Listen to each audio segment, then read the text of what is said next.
Perbankan di tanah air saat ini banyak yang tertarik untuk mengucurkan kredit ke sektor infrastruktur. Di era pemerintahan Presiden Joko Widodo, sektor infrastruktur memang digadang-gadang berperan besar sebagai lokomotif pembangunan ekonomi Indonesia.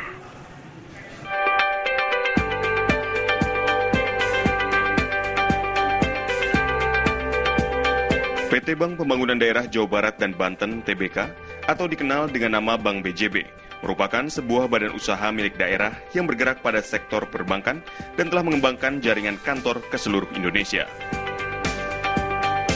Untuk mendukung program pemerintah dalam hal percepatan pembangunan, Bank BJB akan fokus untuk meningkatkan penyaluran pembiayaan untuk proyek-proyek infrastruktur di tahun 2016 ini.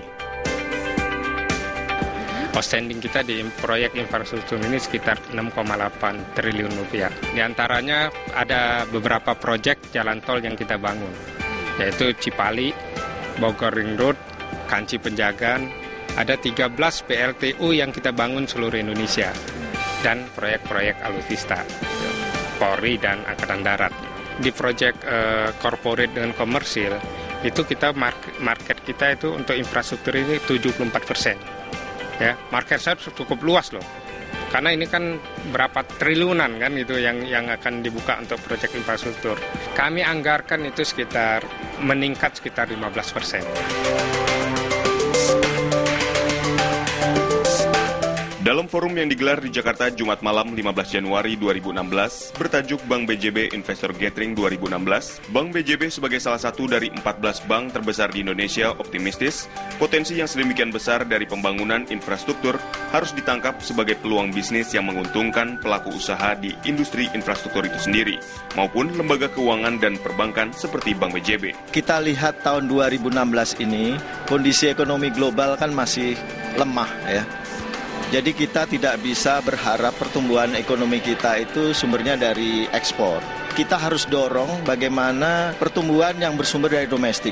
Dan salah satunya adalah saya kira infrastruktur. Infrastruktur itu menjadi penopang bagi pertumbuhan ekonomi. Karena apa? Karena sektor industri masih lemah, sektor rumah tangga masih lemah. Jadi kalau kita lihat kontribusi di triwulan 3, triwulan 4 tahun ini, itu adalah sektor infrastruktur memang. Ke depan ini, 2016 ya, dengan global juga yang masih lemah, maka infrastruktur akan memegang peranan yang cukup penting di dalam mendorong pertumbuhan ekonomi kita. Selain menyalurkan pembiayaan atas proyek-proyek infrastruktur, Bank BJB juga merealisasikan penyaluran pembiayaan kepada perusahaan-perusahaan konstruksi, khususnya yang berkaitan dengan proyek pemerintah pusat, Pemda Provinsi, Kabupaten Kota, serta BUMN dan BUMD.